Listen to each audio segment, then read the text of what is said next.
I'm the SDocs lead. But I'm also a final year medical student who's considering applying for an academic foundation programme job.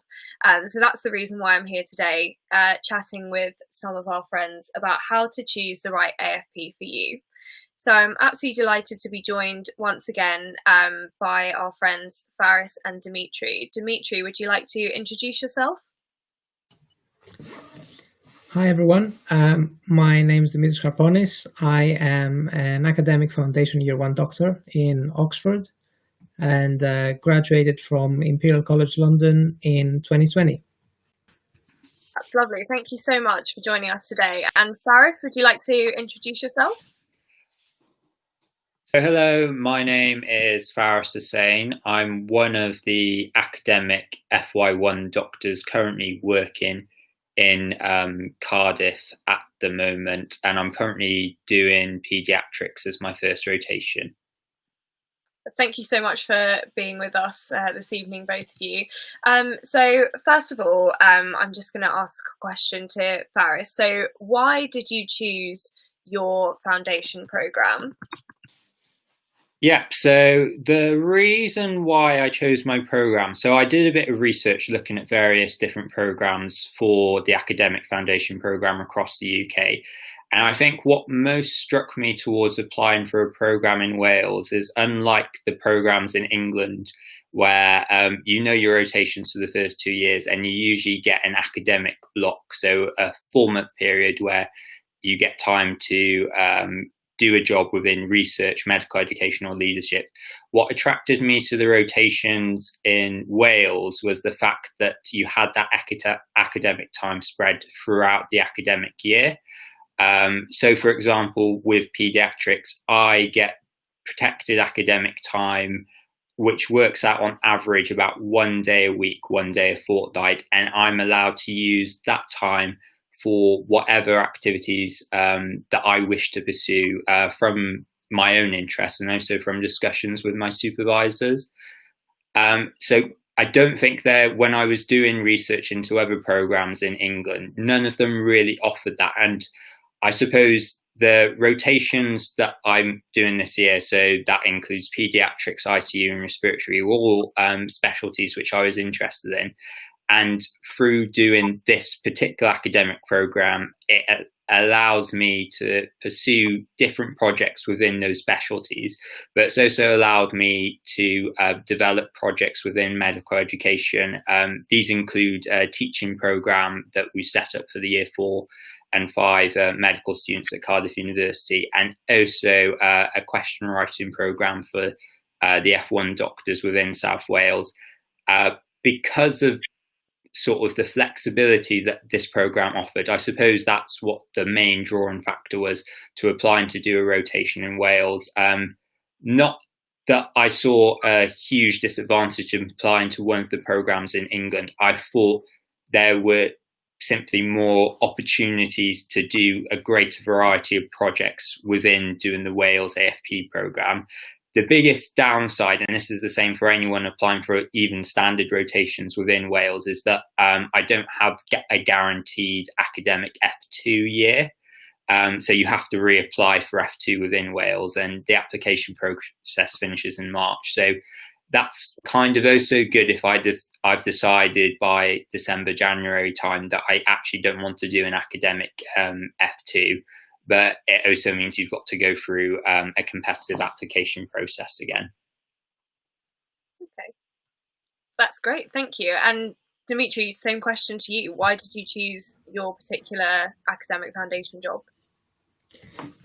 So I was looking into different jobs and they were all very interesting. So the reason why I narrowed it down to Oxford, a couple of reasons really. The sort of 4 main ones are: one is the location. So I wanted to be somewhere outside of London, but with great links to be in London within an hour or so. So Oxford ticked that box. And the other thing that's very good for Oxford is it's the place where I want to continue my academic clinical fellowship in the future. So thinking one step ahead, I thought it would be good to start an AFP at the place where I want to be in the long term.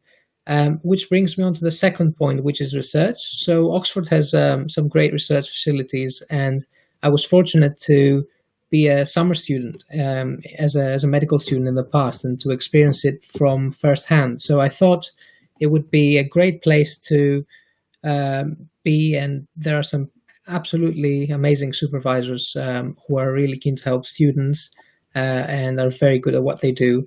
So it's a great place to learn if you're a beginner and continue something if you've done that before. The third reason is that the Oxford academic program offers many fringe benefits to the AFP junior doctors. One of them is they offer about £1,000 stipend for conferences, for publications, for academic activities. They do all sorts of courses for free. You get discounts to courses that PhD and DPhil students have. So you really feel supported. And then the final reason is some of the academic rotations, and fortunately enough, the one that I was offered as well, have quite a good work-life balance. So I'm currently on dermatology, and I have a day release a week. So the way that works is I've got 1 day for research and 4 days for dermatology. I've got that for another block next year in F2 during GP. I've got a day release in GP as well.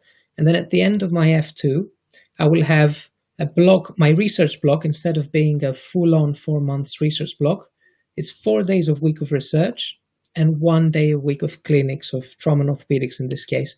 So it's a very good mix, and I feel like you probably don't get burnt out as soon, though I may regret saying this now. And Dimitri, so as I mentioned at the beginning, I am a final year medical student who may potentially want to apply for an academic foundation job. So where do I start in terms of, finding out all of this information that you've just given me about all of the different kind of deaneries? Where do I need to go to find that out? Yeah, so that's a challenge. That is a big challenge. Personally, I found the best resource is current F1s and people who have just been through the process. So through word of mouth, most of the time you find most information about a course and student feedback and whether it's good or not. So that's one way. The other way is you can try and join one of the many courses that are available for AFP. They mostly focus on the application process rather than probably what would be the best match for you. But again, they're another good one to consider.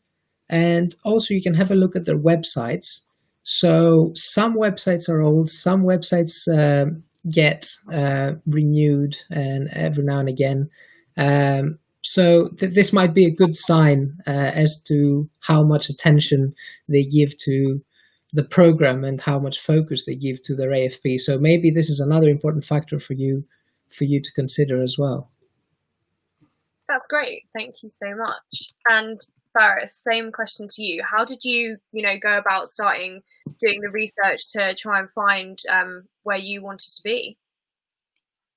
So the research that I sort of conducted into rotations across the UK with regards to the academic programme, I think my main resource of information was actually speaking to a lot of other F1s. So at the time, I was on placement in North Wales, and there were a couple of academic doctors who were based in Wrexham, and they sort of provided quite valuable advice about sort of the pros and cons of applying for an academic foundation programme, what it was like applying for a programme in Wales, and how sort of the application process worked in respect to sort of writing an academic CV, writing white space answers to the white space questions that you sometimes have to put in the application, and for preparing for the interview in itself.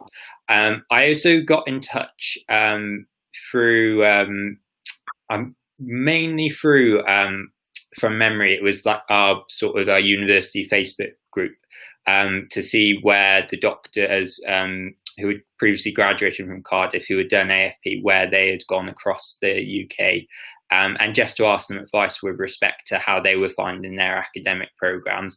And because a lot of the rotations in England, their academic block is in F2, I didn't get as perhaps much insight as I did for applying for Wales, simply because those that were in Wales were doing academic activities within their F1 year, as opposed to not having to wait till F2 to sort of get that insight into what it was actually like doing the academic time. I also I got given a textbook. I'm trying to remember the name of it, but it was quite a small textbook that I think someone had bought it. I can't remember who bought it for me, but it was quite a small one off Amazon. But that was actually quite useful into sort of providing an insight into what the academic program is composed of, and sort of what the types of academic program are.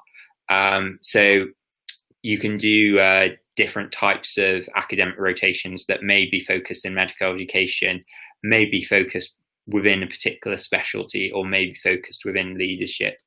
And I think sort of when I was researching all the different factors, I never really considered whether or not I was sort of good enough to apply to do an academic rotation, but more what I could get out of doing the AFP program that was on offer, which was, I think, what ultimately swayed me to applying for the program in Wales, just because it was more flexible.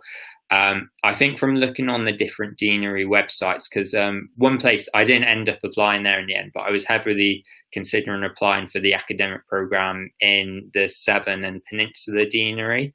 And I think sort of what swayed me away from applying for that particular academic program was just that it seemed to me less flexibility and variety compared to what the program in Wales offered. And I think that's ultimately what drew me to applying towards Wales. That's great. Well, thank you very much. Thank you both for sharing your experiences. This has been really useful for me, and I hope really useful for everyone watching. And if anyone is interested in hearing a little bit more about applying for the AFP, please do join us again this time next week, when I'll be talking to a few academic doctors about their experiences with the Academic Foundation Programme application process.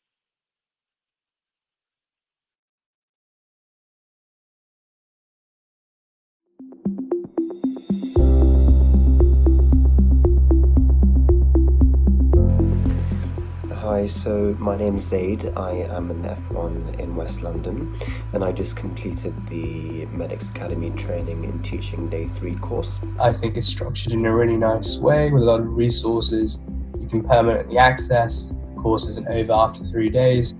You've got a ton of online content that you can always revisit, and I think that is fantastic. I thought it was a great way to learn through having a full day at the start and then 2 later days of self-study. It really allowed for flexibility and allowed us to fully engage in the course. It also made me feel better prepared to deliver teaching remotely or digitally. It's really interactive. There's a lot of small group feedback session, exchanging ideas and learning people's perspective.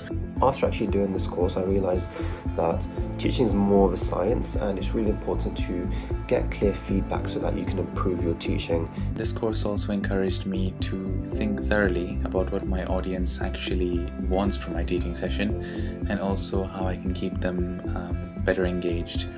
Really great and fantastic to get such fantastic lectures from experts in the field throughout the 3 days. It was also interesting to learn from others taking part on the course, because we all have different levels of experience, so it was interesting to gain their perspective on things too. I learned not just about different style of teaching, I also learned about what is medical education, how to build a career in medical education. Overall, I learned a lot from the teaching course. I think it's a really well done course. I really enjoyed it. And I really found it very enjoyable. That's what I thought of the whole course, and I really enjoyed it, and I would recommend it to other people. So thank you for letting me participate.